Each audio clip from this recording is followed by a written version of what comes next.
Next अब हमारा जो आर्टिकल है वो है बोन रिपेयर।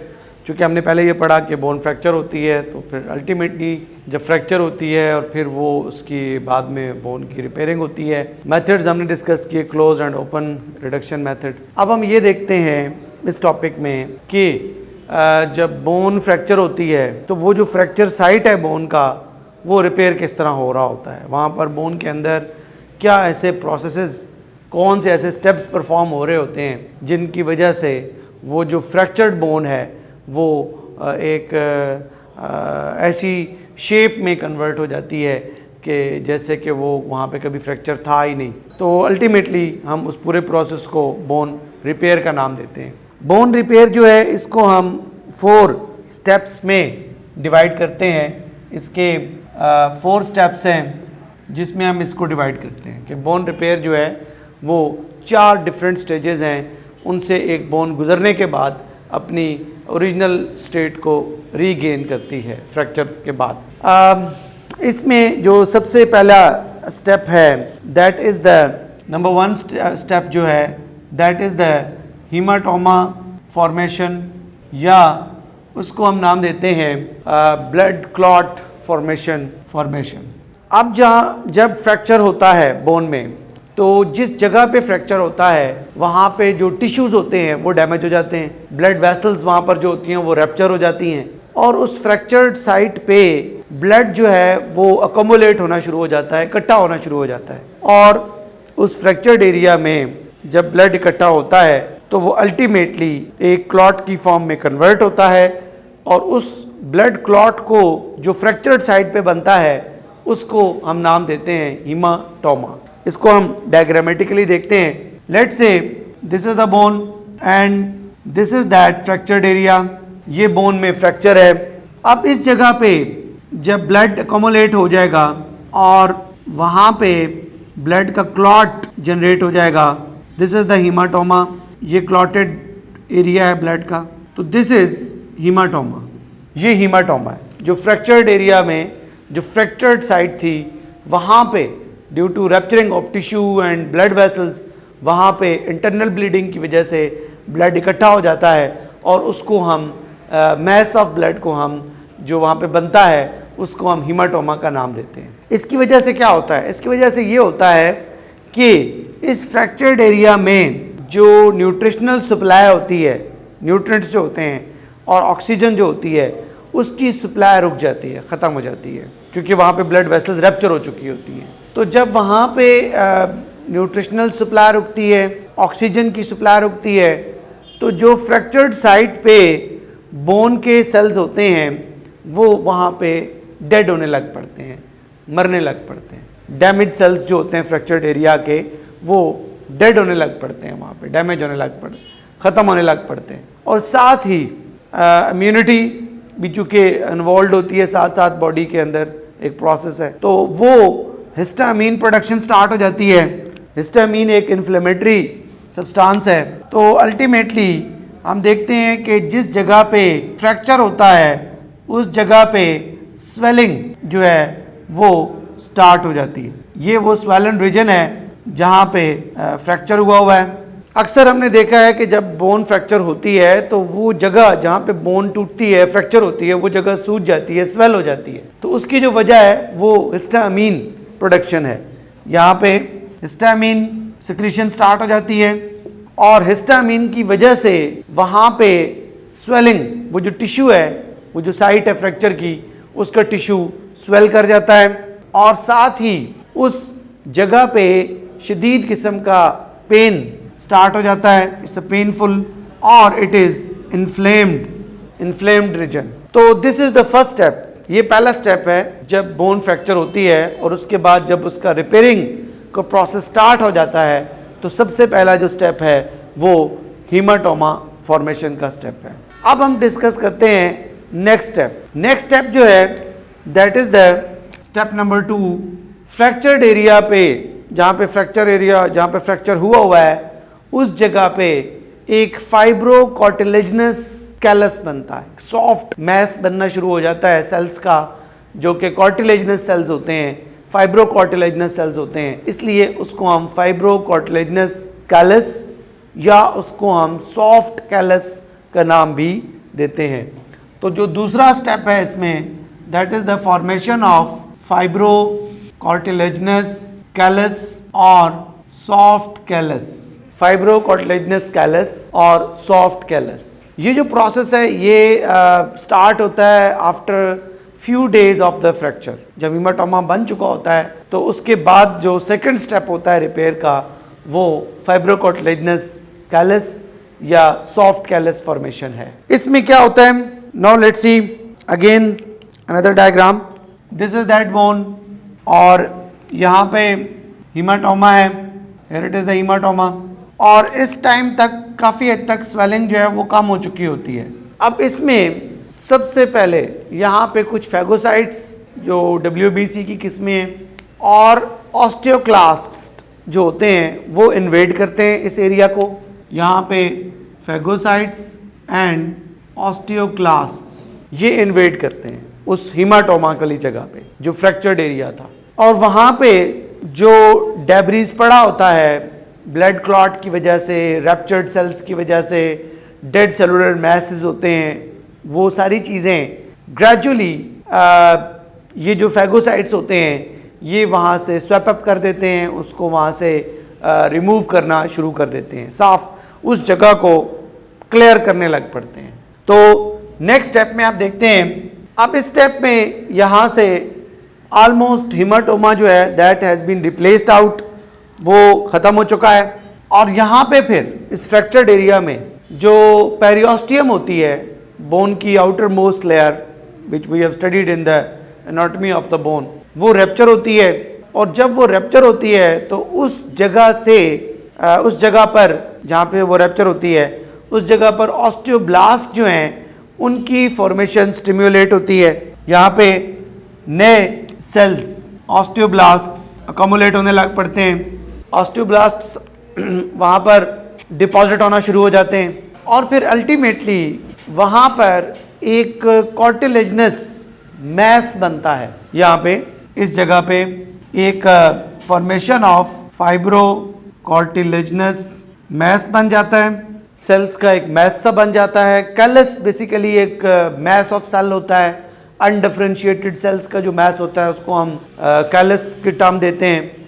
तो यहाँ पे भी जो कैलस बनता है वो एक मैस ऑफ सेल होता है, लेकिन वो जो सेल्स हैं वो फाइब्रो कार्टिलेजिनस हैं, इसलिए उसको हम फाइब्रो कार्टिलेजिनस मैस का नाम भी दे रहे हैं। अब ये जो सेल्स वहाँ बनते हैं यहाँ पे, तो ये दोनों साइड से, इधर से भी और इस साइड से भी, ये जो फ्रैक्चर्ड एरिया है बोन के, उन दोनों को आपस में जोड़ लेते हैं, ग्लू का काम करते हैं, उनको आपस में पैच करने का काम करते हैं। और ये तकरीबन जो पूरा प्रोसेस है it take about 3 to 4 weeks. इस पूरे प्रोसेस को 3 से 4 हफ्ते लगते हैं। It depends on age, it depends on bandage और reduction procedure, and it depends on health of the patient as well. तो ये जो है सेकंड स्टेप था, that was the formation of fibro cartilaginous callus और सॉफ्ट कैलस। अब जो third step है बोन की रिपेयरिंग का, वो ये है कि जहाँ पे ये सॉफ्ट कैलस बना है, this is now I am going to show the soft callus. ये जो सॉफ्ट कैलस बना है it will be replaced by bony callus, यानी ये जो कार्टिलेजिनस मैस है ये रिप्लेस हो जाएगा एक बोन के टेक्सचर के साथ, यहाँ पर बोन आ जाएगी, और अल्टीमेटली वो जो फ्रैक्चर्ड एरिया है वो जहाँ से बोन टूट गई थी वहाँ पे दोबारा फिर बोन जो है वो बनना शुरू हो जाएगी। तो जो थर्ड स्टेप है वो इसका यही है। Now the step number 3, that is the bony callus formation. Bony callus formation, this is the bone. अब यहाँ पे that was the fractured area, तो यहाँ पर हमने देखा था कि एक सॉफ्ट कैलस था। ये जो सॉफ्ट कैलस है ये फिर रिप्लेस हो जाता है by the bony callus. It is hardened by the spongy bone. यहाँ पे स्पॉन्जी बोन जो है वो बनना शुरू हो जाता है, और अल्टीमेटली जो कार्टिलेजिनस सेल्स हैं, जो कार्टिलेजिनस कैलस है, it is replaced by the bony callus. इसमें भी जो सेल्स रोल प्ले कर रहे होते हैं वो ऑस्टियोक्लास्ट्स जो कि कार्टिलेज को ख़त्म करते हैं। यहाँ आप देख सकते हैं कि यहाँ आप देख सकते हैं कि ऑस्टियोक्लास्ट्स जो हैं they are invading that soft callus, वो सॉफ्ट कैलस को इन्वेड कर रहे हैं और फिर अल्टीमेटली यहाँ पे ऑस्टियोब्लास्ट्स और फिर ऑस्टियोसाइट्स जो हैं वो डिपॉजिट होने लग पड़ते हैं। और फिर हम देखते हैं कि जो बोन है उसमें जो पोर्शन है ये फ्रैक्चर्ड एरिया का दैट इज़ रिप्लेस्ड बाय ये बोनी कैलस है और इसमें स्पॉन्जी टिश्यू जो है बोन का वो पार्टिसिपेट करता है, वो बनता है, स्पॉन्जी टिश्यू बनता है। तो ये थर्ड स्टेप है बोनी कैलस फॉर्मेशन, जिसमें सॉफ्ट कैलस जो है वो रिप्लेस्ड हुआ है बाय द बोनी कैलस। और इस प्रोसेस को जिसने रेगुलेट किया है वो ऑस्टियोक्लास्ट्स थे, उन्होंने कार्टिलेज को वहाँ से रिमूव किया है और वहाँ पे फिर बोन की जो है डिपोजिशन उसको इनिशिएट किया है। लास्ट स्टेप जो है that is the remodelling, bone remodelling. Last step is the bone remodelling. Bone remodelling जो है ये वो आखिरी स्टेप है जिसमें बोन अपनी एक ऐसी फॉर्म अटेन कर लेती है जो कि उसकी फ्रैक्चर से पहले थी। यानी हम यूँ कह सकते हैं कि bone shaped original look that was before the fracture, यानी फ्रैक्चर से पहले जो बोन की शेप थी, बोन उस लुक को रीगेन करती है, तो उसको, उस प्रोसेस को हम नाम देते हैं बोन रीमॉडलिंग। इसमें सिंपली ये होता है कि here it is that bone, this is tissue. इसमें सिंपली ये होता है कि यहाँ पे इस एरिया में जहाँ पे फ्रैक्चर था, इस एरिया में कॉम्पैक्ट बोन फॉर्मेशन होती है, स्पॉन्जी बोन फॉर्मेशन ऑलरेडी हो चुकी होती है और अल्टीमेटली वहाँ पे कॉम्पैक्ट बोन जो है वो बन जाती है और बोन जो है वो अपनी ओरिजिनल फॉर्म, जो ओरिजिनल लुक है उसको रीशेप्ड कर लेता है, रीगेन कर लेता है। So this is all about the different stages of repairing of the bone. Take a short view that के जब बोन फ्रैक्चर होती है तो सबसे पहले उसमें हीमाटोमा बनता है, ब्लड क्लॉट बनता है, फिर उसी जगह पे जो है वो एक कार्टिलेजिनस, फाइब्रोकार्टिलेजिनस मैस बनता है, फिर वहीं पे वो कार्टिलेज रिप्लेस हो जाता है by the spongy bone tissue that is bony callus formation, और फिर अल्टीमेटली वहाँ पर कॉम्पैक्ट बोन जब बन जाती है तो बोन अपनी जो ओरिजिनल फॉर्म थी फ्रैक्चर से पहले वाली वो रीगेन कर लेती है और अपनी ओरिजिनल लुक जो है उसको रीएस्टैब्लिश कर लेती है। तो यूँ जो बोन फ्रैक्चर है वो रिपेयर हो जाता है। So this is all about bone repair और स्टेजेस ऑफ बोन रिपेयर कि how the fractured bone is repaired by different stages. अब जो हमारा नेक्स्ट आर्टिकल है that is related to the injuries to the joints, उसको हम थोड़ा एक ओवरव्यू लेते हैं उसका। नेक्स्ट हमारा टॉपिक जो है that is the injuries to joints. ये जो इंजरीज हैं, दो किस्म की इंजरीज डिस्कस की गई हैं, one is dislocation of joint और जो सेकंड है that is the sprain. Dislocation of joint जो है इसमें जॉइंट अपनी जगह से डिसलोकेट हो जाता है। इसकी वजह भी स्पोर्ट्स इंजरीज या कोई एक्सीडेंटल इशू हो सकता है। इसमें फ्रैक्चर नहीं होता, सिर्फ जो जॉइंट होता है वो अपनी जगह से मूव कर जाता है, तो उसको हम बोलते हैं dislocation of the joint. Mostly जो डिसलोकेटेड जॉइंट्स होते हैं ये ट्रीट किए जाते हैं बाय क्लोज रिडक्शन, इसमें कोई और प्रोसीजर परफॉर्म नहीं किया जाता। दोबारा जॉइंट जो है वो अपनी जगह पे कॉक्स बैक्ड हो जाता है, उसको हम रीएडजस्ट कर सकते हैं। इसमें कुछ डिजीज़ेज़ हैं लाइक आर्थराइटिस की जो किस्म है रूमेटॉइड आर्थराइटिस, उसकी वजह से भी जॉइंट्स जो हैं वो अपनी जगह से डिसलोकेट हो सकता है, तो वहाँ पर फिर माइनर किस्म की सर्जरी जो है वो रिक्वायर्ड होती है और जॉइंट जो है वो दोबारा अपनी जगह पे रिप्लेस बैक हो जाता है। तो दिस इज़ सिंपल कि जब जॉइंट अपनी जगह से डिस्प्लेस आउट हो जाता है तो उसको हम डिसलोकेशन ऑफ द जॉइंट का नाम देते हैं। दूसरा होता है स्प्रेन। स्प्रेन जो होता है ये जॉइंट के लेवल पे जो लिगामेंट होता है उसकी इंजरी को कहते हैं। अगर हम देखें तो हियर इज जॉइंट, ये जॉइंट है, साइनोवियल जॉइंट की मैं डायग्राम बना रहा हूँ। तो जो कनेक्टिव टिश्यू बोन को बोन के साथ जोड़ता है that is called as ligament, वो लिगामेंट कहलाता है। ये लिगामेंट जब जॉइंट्स की मूवमेंट ज़्यादा वर्स्ट होती है तो सम टाइम ये जो लिगामेंट होता है ये रैप्चर हो जाता है, ये फट जाता है, डैमेज हो जाता है और उसकी वजह से भी जो जॉइंट की मूवमेंट है उसमें प्रॉब्लम आता है। इसको हम आम ज़बान में मोच आना कहते हैं। मोच, पाँव में अक्सर लोगों को मोच आ जाती है, that is actually injury of the ligament at the point of that particular joint.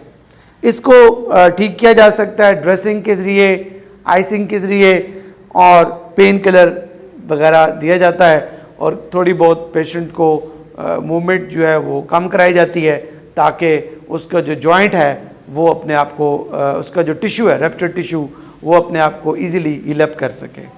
तो ये दो किस्म के इश्यूज़ हैं, इंजरीज इश्यूज़ हैं रिलेटेड टू द जॉइंट, जिसमें पहला डिसलोकेशन है जॉइंट का और दूसरा जो है वो स्प्रेन है।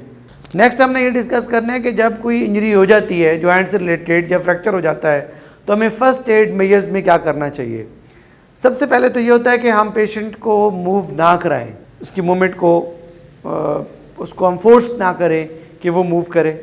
सेकेंडली उसको हम एक कंफर्टेबल पोजीशन में स्ट्रेचर पर प्लेस करें और उसको एज सुन एज पॉसिबल हम हॉस्पिटलाइज करें, उसको हम रिस्पेक्टिव डिपार्टमेंट में लेके जाएं ताकि उसका जो रिस्पेक्टिव सर्जन है या डॉक्टर है वो उसको डील कर सके। तो ये कुछ बेसिक पोजीशंस हैं जिनको हम डील करके इंजरी को मज़ीद वर्स्ट होने से रोक सकते हैं। नो डियर स्टूडेंट्स, अब हमारा जो नेक्स्ट टॉपिक है इस चैप्टर का that is about muscles. Muscles जो हैं ये ख़ास किस्म के टिश्यूज़ हैं जिनमें ये एबिलिटी होती है कि वो कॉन्ट्रैक्ट और रिलैक्स हो सकें। यानी हमारी बॉडी के वो टिश्यूज़ जो कि कॉन्ट्रैक्ट और रिलैक्स होने की सलाहियत रखते हैं उनको हम मसल्स का नाम देते हैं। हमारे पास बाकायदा एक फील्ड है मेडिसिन में that is the myology. Myology जो है ये बेसिकली वो फील्ड है जिसमें हम मसल्स अनाटमी डिस्कस करते हैं, अनाटमी ऑफ मसल्स और इनके जो फंक्शंस हैं वो डिस्कस करते हैं, यानी स्ट्रक्चर और functions of the muscles, even उनकी टाइप्स, बॉडी में वो कहाँ कहाँ मौजूद हैं, ये सब जो डिस्कशन है ये under the heading of myology की जाती है। हमारी बॉडी में बुनियादी तौर पर 3 किस्म के मसल्स होते हैं। टाइप्स ऑफ मसल्स 3 किस्म के होते हैं, जिनमें से जो फर्स्ट टाइप है वो हैं स्मूथ मसल्स, जो सेकंड टाइप है वो हैं कार्डियक मसल्स और जो थर्ड टाइप है दैट इज़ स्केलेटल मसल्स। तो ये मेन 3 काइंड्स के मसल्स हैं, स्मूथ मसल्स, कार्डियक मसल्स और स्केलेटल मसल्स। सबसे पहले हम बात करते हैं स्मूथ मसल्स की। जो स्मूथ मसल्स होते हैं ये हमारे बॉडी ऑर्गन्स, जो बॉडी विसराज हैं उनके अंदर मौजूद होते हैं और इनके जो सेल्स होते हैं mostly they are spindle shaped cells like this, इस तरह के इनके सेल्स होते हैं। ये जो मसल्स होते हैं ये इनवॉलंटरी मसल्स होते हैं, इनकी मूवमेंट्स हमारे विश एंड विल में नहीं होती और ये जो मसल्स हैं ये अनस्ट्राइप्ड मसल्स होते हैं।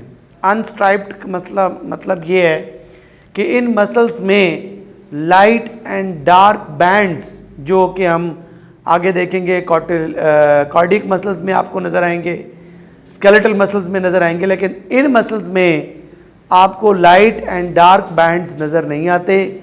इसलिए ये जो मसल्स होते हैं ये अनस्ट्राइप्ड मसल्स होते हैं। इनवॉलेंट्री मसल्स होते हैं, इनकी मूवमेंट्स हमारे इख्तियार में नहीं होती, और इन मसल्स में एक न्यूक्लियस पर सेल होता है, यूनी न्यूक्लिएटेड मसल सेल्स होते हैं ये, यानी एक मसल सेल में एक न्यूक्लियस जो है वो मौजूद होता है।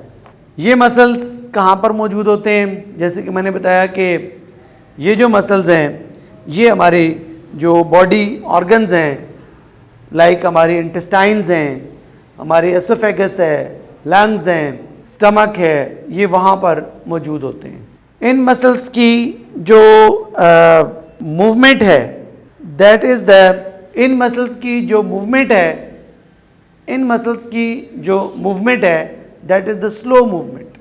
जैसे पेरिस्टाल्टिक मूवमेंट है एसोफेगस के अंदर या इंटेस्टाइन्स के अंदर, तो वो इन मसल्स की मूवमेंट उस तरह की है। तो that is the slow movement of the smooth muscles.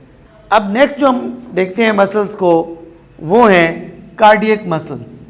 जो कार्डियक मसल्स हैं, नाम से जाहिर है कि ये हार्ट के मसल्स हैं, ये सिर्फ और सिर्फ हार्ट में पाए जाते हैं। दिल के जो मसल्स हैं उनको हम कार्डियक मसल्स कहते हैं। ये जो मसल्स होते हैं ये ब्रांच्ड फाइबर्स होते हैं, मसल फाइबर्स, और इनमें लाइट और डार्क बैंड्स मौजूद होते हैं। इसलिए हम इन मसल्स को स्ट्राइप्ड मसल्स भी कहते हैं। ये स्ट्राइप्ड मसल्स होते हैं। इन मसल्स में ब्रांच्ड फाइबर्स होते हैं और इनमें इंटरक्लेटेड डिस्क्स भी होती हैं। ये मसल्स भी यूनी न्यूक्लिएटेड हैं और इन मसल्स की जो मूवमेंट है वो भी इनवॉलेंट्री मूवमेंट है, यानी हमारे जो हार्ट की बीट हैं वो इनवॉलेंट्री बीट्स हैं। तो दैट इज़ वाई ये जो मसल्स हैं हार्ट के, ये इनवॉलेंट्री मसल्स कहलाते हैं। नेक्स्ट, और इन मसल्स का जो काम है वो बेसिकली ब्लड को पंप करना है।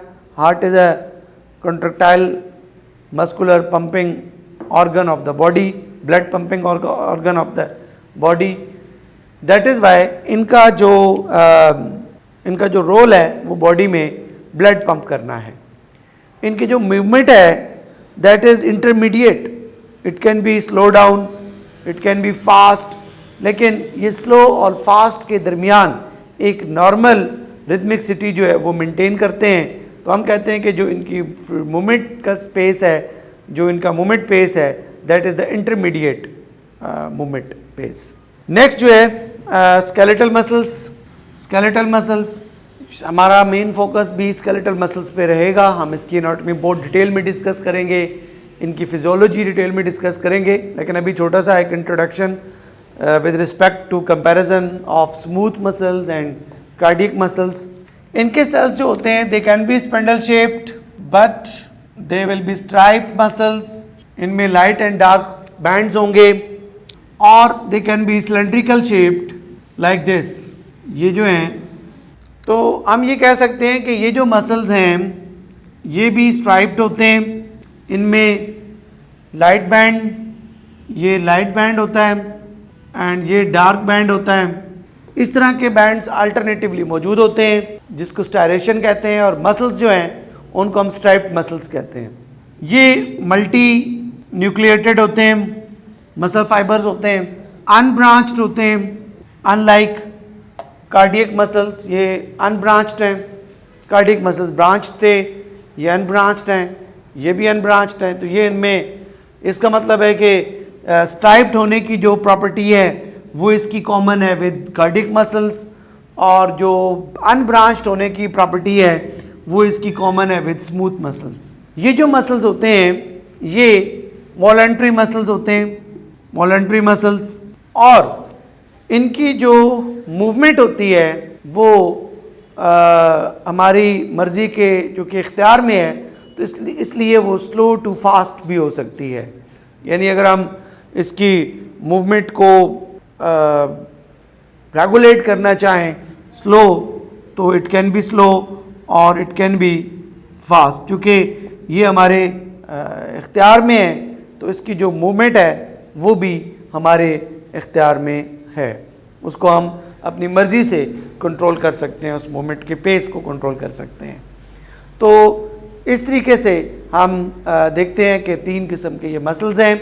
अगर इनमें हम सिमिलरिटीज़ देखें, पहले हम बात करते हैं similarities with respect to smooth and cardiac. तो स्मूथ जो है वो भी इनवॉलंटरी हैं और कार्डियक जो हैं वो भी इनवॉलंटरी हैं। ये भी यूनिन्यूक्लिएटेड है, ये भी यूनिन्यूक्लिएटेड हैं। तो ये इन दोनों की सिमिलरिटीज़ हैं। अगर हम स्मूथ की similarity with respect to skeletal देखें तो इसमें भी स्पिंडल शेप्ड सेल्स हैं, इसमें भी हो सकते हैं। इसमें अनब्रांच सेल्स हैं, ये भी अनब्रांच्ड हैं, तो ये इनमें सिमिलरिटीज़ हैं। और अगर हम कार्डियक मसल्स और स्केलेटल मसल्स में सिमिलरिटीज़ देखें तो ये भी स्ट्राइप्ड हैं और ये भी स्ट्राइप्ड हैं, यानी इनके अंदर डार्क और लाइट बैंड्स हैं, इनके अंदर भी डार्क और लाइट बैंड्स मौजूद हैं। और अगर डिफरेंसेस देखें तो स्केलेटल मसल्स वॉलंटरी हैं जबकि कार्डियक और स्मूथ इनवॉलंटरी हैं। कार्डियक ब्रांच्ड हैं, स्मूथ अनब्रांच्ड हैं और स्केलेटल भी अनब्रांच्ड हैं। कार्डियक और स्मूथ जो है यूनिन्यूक्लिएटेड हैं जबकि स्केलेटल जो है वो मल्टी न्यूक्लिएटेड हैं। तो ये इनमें हम सिमिलरिटीज़ भी डेवलप कर सकते हैं इन मसल्स के दरमियान, और इनमें हम डिफरेंसेस जो हैं वो भी डेवलप कर सकते हैं। ये जो आर्टिकल है स्मूथ मसल्स का, स्केलेटल मसल्स का और कार्डियक मसल्स का, विद रिस्पेक्ट टू प्रैक्टिकल भी इम्पॉर्टेंट है। इसकी स्लाइड आइडेंटिफिकेशन आती है जिसमें हमने मसल्स को आइडेंटिफाई करना होता है और फिर हमने उसका कोई से 2 या 1 हमने उसका जो है वो एक रीज़न ऑफ आइडेंटिफिकेशन भी बतानी होती है। तो अगर हम इन पॉइंट्स में से कोई भी 2 पॉइंट्स लिख देते हैं तो हमारे जो रीज़न ऑफ आइडेंटिफिकेशन है वो मुकम्मल हो जाती है with respect to that practical part. तो ये जो है 3 मसल्स के जो कंपैरिजन है ये not only with respect to theory important है बल्कि ये विद रिस्पेक्ट टू प्रैक्टिकल भी इम्पॉर्टेंट है। नेक्स्ट लेक्चर में इंशाल्लाह हम स्केलेटल मसल्स की डिटेल एनाटॉमी और उसकी जो फिजियोलॉजी है वो डिस्कस करेंगे।